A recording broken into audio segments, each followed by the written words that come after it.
America और Israel के Iran पर हुए हमले में आयतुल्ला अली खामनेई की मौत हो जाती है। पूरी दुनिया में उसके बाद एक ही चर्चा है कि आखिर ईरान का अगला सर्वोच्च नेता कौन होगा। कैसे होता है इस सबसे महत्वपूर्ण पद के लिए चुनाव। ईरान के सर्वोच्च नेता के पास राष्ट्रपति से भी ज्यादा पावर आखिर क्यों होती है, इन सब के बारे में आज इस वीडियो में बात होगी।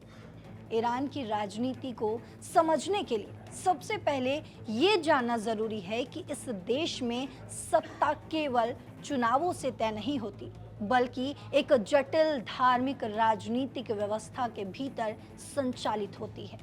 इस व्यवस्था के केंद्र में मौजूद हैं देश के सर्वोच्च नेता, जो अब तक आयतुल्ला अली खामनेई के हाथ में थी।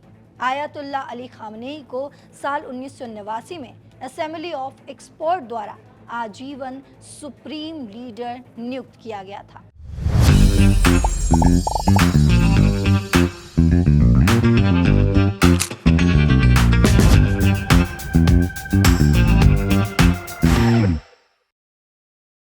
वे ईरान के सबसे शक्तिशाली व्यक्ति माने जाते थे और राज्य के लगभग हर महत्वपूर्ण निर्णय पर उनका प्रत्यक्ष या अप्रत्यक्ष नियंत्रण होता ही था। आपको बता दें कि ईरान की विदेश नीति से लेकर घरेलू राजनीति हो, सैन्य रणनीति से लेकर मीडिया नियंत्रण तक, हर चीजों में अंतिम अधिकार सुप्रीम लीडर के पास ही होता है। वे न्यायपालिका प्रमुख, सरकारी मीडिया प्रमुख और कई अन्य महत्वपूर्ण पदों पर नियुक्तियां करते हैं।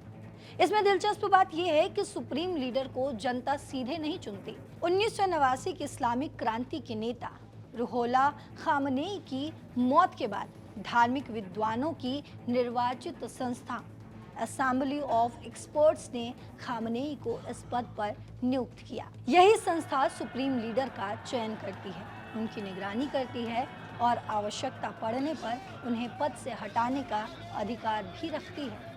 आपको बता दें कि ईरान के संविधान का अनुच्छेद 110 सुप्रीम लीडर की शक्तियों को परिभाषित करता है, जिसमें युद्ध और शांति की घोषणा, सशस्त्र बलों की लामबंदी और राष्ट्रीय सुरक्षा से जुड़े सर्वोच्च निर्णय शामिल हैं। सुप्रीम लीडर के बाद ईरान देश का दूसरा सबसे बड़ा पद राष्ट्रपति का होता है। जुलाई 2024 में हुए राष्ट्रपति चुनाव में मसूद पेजेश्कियान ने जीत हासिल की। यह चुनाव उस समय कराया गया जब राष्ट्रपति इब्राहिम रईसी की हेलीकॉप्टर दुर्घटना में मौत हो गई थी। इस जीत के साथ पेजेश्कियान इस्लामिक रिपब्लिक के 9वें राष्ट्रपति बने और औपचारिक रूप से देश के दूसरे सबसे उच्च पदाधिकारी भी बन गए। ईरान में राष्ट्रपति 4 साल के लिए चुना जाता है और सरकार के दैनिक प्रशासन, आर्थिक प्रबंधन और अंतर्राष्ट्रीय कूटनीति में देश का प्रतिनिधित्व करने की जिम्मेदारी निभाता है। लेकिन वास्तविक शक्ति फिर भी सुप्रीम लीडर के पास ही रहती है, क्योंकि सेना, न्यायपालिका और विदेश नीति के प्रमुख निर्णय उन्हीं के नियंत्रण में होते हैं। अब समझते हैं प्रमुख संस्थाओं के बारे में। संस्थाओं में सबसे प्रभावशाली है गार्जियन काउंसिल, जिसके अध्यक्ष लंबे समय से कट्टरपंथी धर्मगुरु अहमद जन्नती हैं। ये 12 संसदीय संस्था संसद द्वारा पारित कानूनों की समीक्षा करती है और ये सुनिश्चित करती है कि वे संविधान और इस्लामी सिद्धांतों के अनुरूप हो। इसके 6 धार्मिक सदस्य सीधे सुप्रीम लीडर द्वारा नियुक्त किए जाते हैं, जबकि बाकी 6 कानूनी विशेषज्ञ संसद द्वारा चुने जाते हैं। लेकिन इसकी सबसे बड़ी शक्ति ये है कि ये राष्ट्रपति, संसद और असेंबली ऑफ एक्सपर्ट्स के चुनावों में उम्मीदवारों की छटनी करती है। यानी चुनाव लोकतांत्रिक दिखते जरूर हैं, लेकिन चुनाव मैदान में कौन उतरेगा ये पहले ही तय हो जाता है। ईरान की सत्ता संरचना में एक और अहम संस्था है और वो है एक्सपेडेंसी डिस्क्रिमिनेंट काउंसिल। ये परिषद संसद और गार्जियन काउंसिल के बीच विवाद होने पर मध्यस्थता करती है, खासकर तब जब कोई कानून इस्लामी सिद्धांतों या संविधान से टकराता हो। इसके सदस्य सीधे सुप्रीम लीडर द्वारा नियुक्त किए जाते हैं और इसमें वरिष्ठ धर्मगुरु, सैन्य अधिकारी, पूर्व राष्ट्रपति और तकनीकी विशेषज्ञ शामिल होते हैं। आधिकारिक रूप से ये सलाहकार संस्था है, लेकिन व्यवस्था में इसे सुप्रीम लीडर की शक्ति के विस्तार के रूप में देखा जाता है।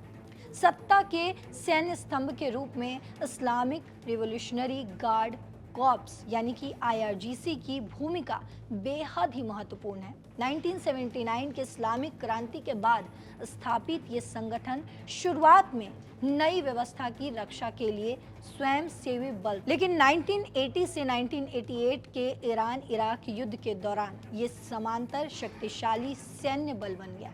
युद्ध के बाद पुनर्निर्माण परियोजनाओं के माध्यम से इसने अर्थव्यवस्था में प्रवेश किया और धीरे धीरे राजनीतिक प्रभाव भी बढ़ा लिया।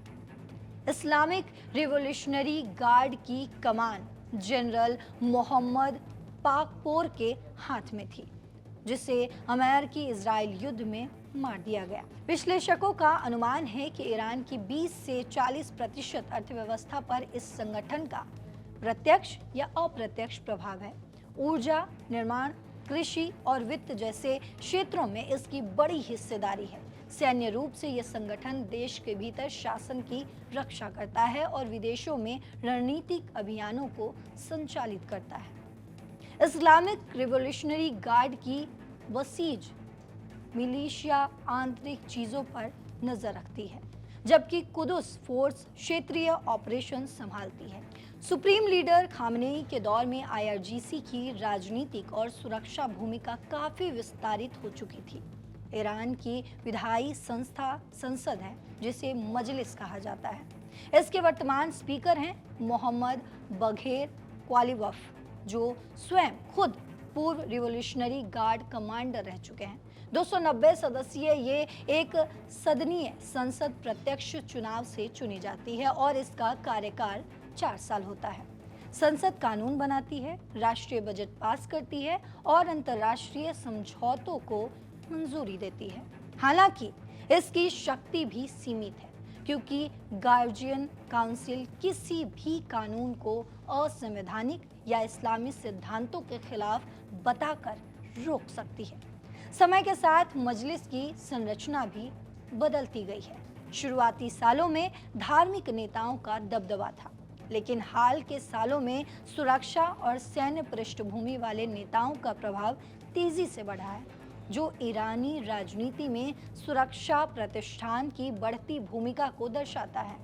ईरान की राजनीतिक व्यवस्था को समझने का सबसे सरल तरीका ये है कि यहाँ चुनाव जरूर होते हैं, राष्ट्रपति और संसद भी मौजूद हैं, लेकिन सत्ता का अंतिम केंद्र सुप्रीम लीडर और उनके अधीन धार्मिक सुरक्षा संस्थाएं ही हैं। यही कारण है कि सरकार बदल सकती है, चेहरे बदल सकते हैं, लेकिन व्यवस्था की दिशा और रणनीतिक फैसले उसी शक्ति संरचना के भीतर तय होते हैं, जो 1979 के इस्लामिक क्रांति के बाद स्थापित हुई थी। इस खबर पर आपकी क्या राय है?